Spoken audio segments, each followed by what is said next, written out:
So how would I plan 2-a-day training if the goal is fat loss? So if the goal is fat loss, and here I want to be clear on one thing, there's a difference on how I approach fat loss training for someone who's, let's say, 23% body fat, wanting to get down to 10 or 12% body fat, and then somebody who's 10 or 12% body fat, wanting to get down to 6% body fat. Okay, so now I'm going to talk about the approach of the 23% wants to go down to 10 or 12. So for that person, I think the best approach is a full body workout that you do 4 times a week. Now, the more advanced you are, the more changes you'll do in the workout. So an advanced guy could have 4 different full body workouts that they're doing in the AM, okay? Now the second session, if you were to do another full body workout in the PM, there's no way in hell that the client would be able to recover from that. So what you want to do in the PM is do a conditioning session using modified strongman. So the thing about the modified strongman is not only is it very complementary to the strength you're building in the weight room, but the modalities and modes of contractions are very different. The planes of movement can be different as well. So now, although you're still working every muscle every day, twice a day, that second session, it gives you different planes of motion, different velocities, different speed of movement, different implements. There's not as much eccentric overload. So now the recovery from these conditioning sessions is much faster. So now you're adding training volume to your week. You're creating another anabolic window, but you're not detracting from recovery. So that's the only way I would really do it. Now, if we're talking about the bodybuilder type or physique guy who's 10 or 12% body fat and he's prepping for an event and he needs to get down to 5 or 6% body fat, the full body workout won't really work for them. At that point, the nutritional components needs to be so much more fine-tuned and so much more aggressive that you can't really afford to go crazy with the workout frequency and volume and full body type of stuff.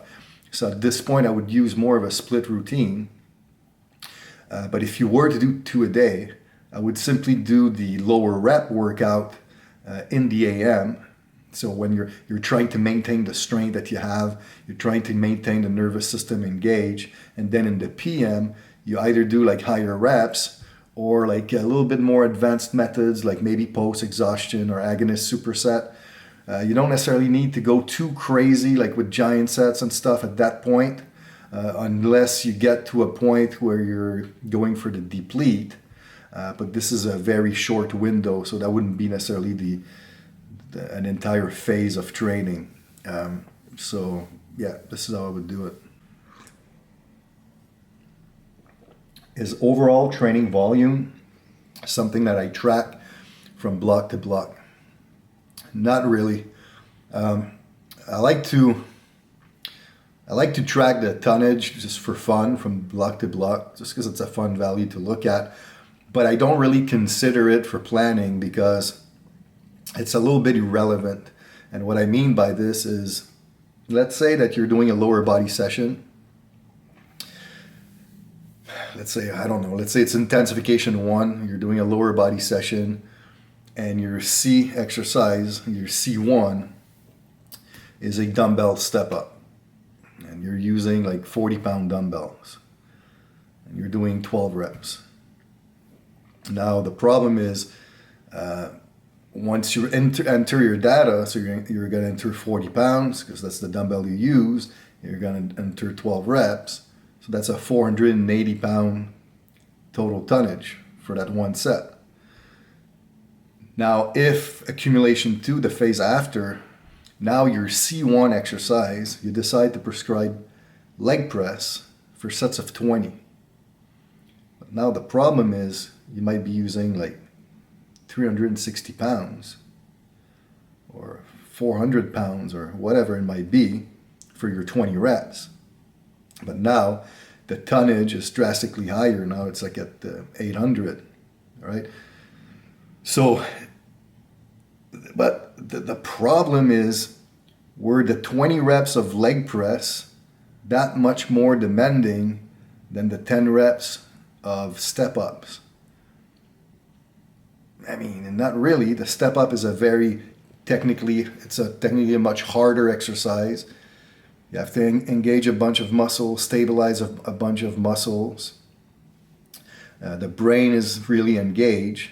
You have to lift your weight as well, which is not part of the equation. Now the leg press, you're sitting, everything is stable, you're bracing everything, you're blasting and isolating your quads. Great for the quads, but my point is, on a recovery perspective, is it true to think that the 3 sets of leg press that you did in accumulation 2 that led to 2,400 of total tonnage were better or meant more than the 1,300 tonnage of step up that you did in the phase before?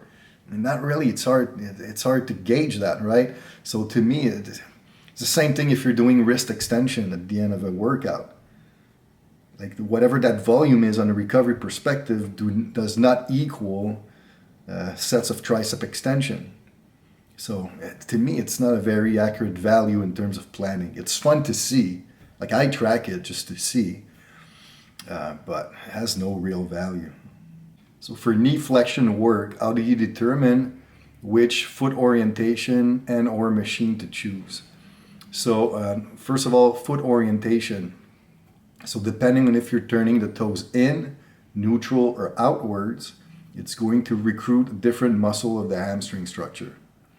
So toes in tends to recruit the semitendinosus to a greater extent. Toes neutral will tend to recruit the semimembranosus at higher rates, and toes out the biceps femoris. But now the thing is, if you assess clients, and the way you assess it is very simple, you put a weight that they can do 6 or 8 reps with on the leg curl.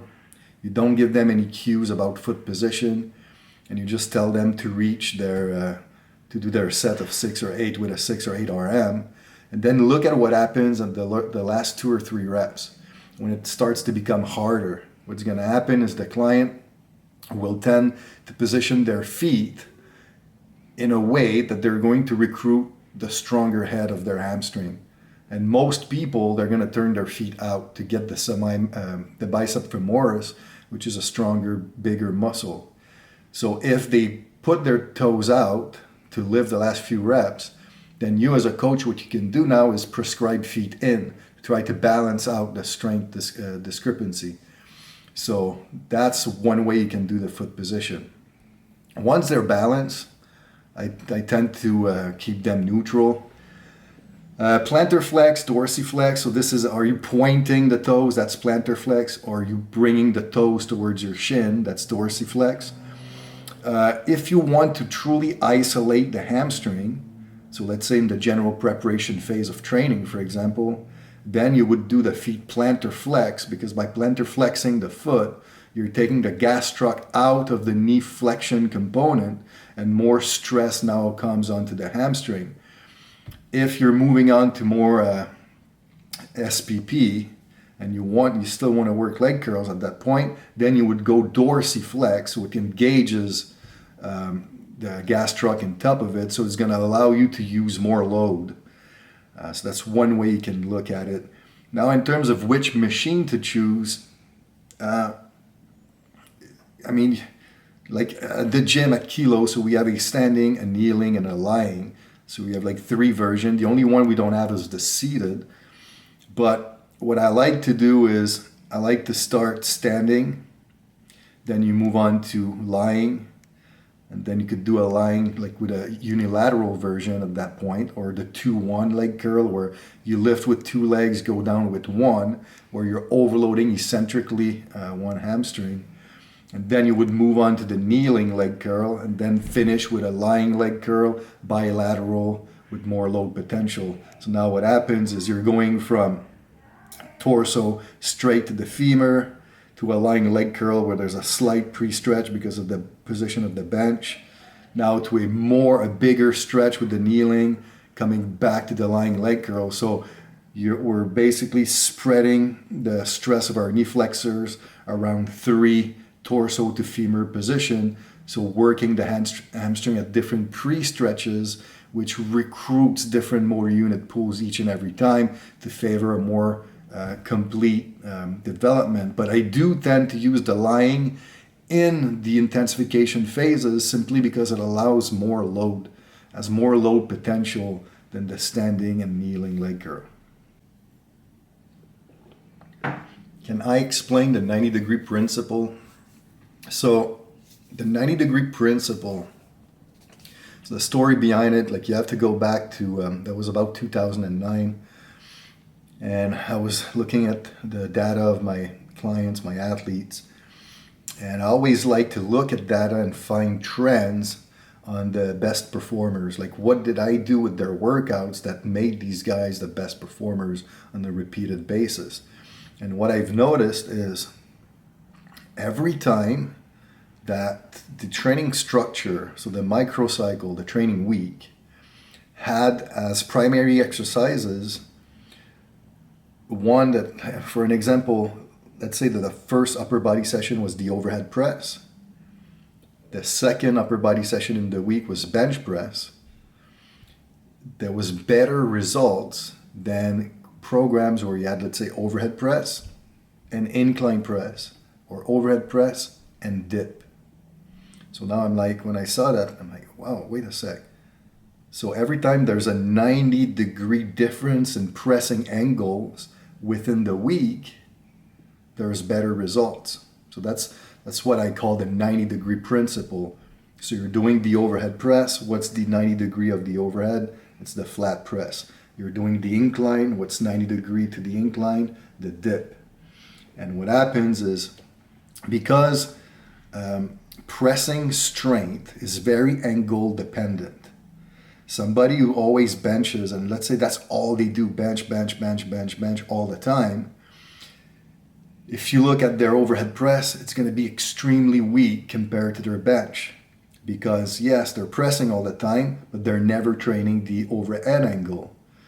So because understanding that angle strength development is very specific, I feel that if you do a 90-degree differential between the two main exercises during the week, you avoid like overreaching in terms of the recovery curve on similar angles. So if you were to do overhead and incline, they're not the same angle, but they're close. So I think there's a bigger dip in the recovery curve that occurs when you're training an angle that's similar within the same microcycle. On the flip side, if you're doing angles that are too far away, too far out, like the overhead and the dip, there's not enough similarity to create the continuation aspect in terms of your micro to micro to micro within the meso. So being very pragmatic, now noticing that every time there's 90 degrees, there's better results in terms of peaking at the end of the macro, then why not always do that as your training strategy? So that's what I coined the 90-degree principle. So you always make sure that you choose 90 degrees between the two primary exercises. And to add to this, not only do you do the 90-degree principle within the microcycle, you should also do the 90-degree principle within the training session. So if your A1 is overhead press standing, then your B1 should be a flat dumbbell press. So now you're creating 90 degrees within the training session as well. Okay.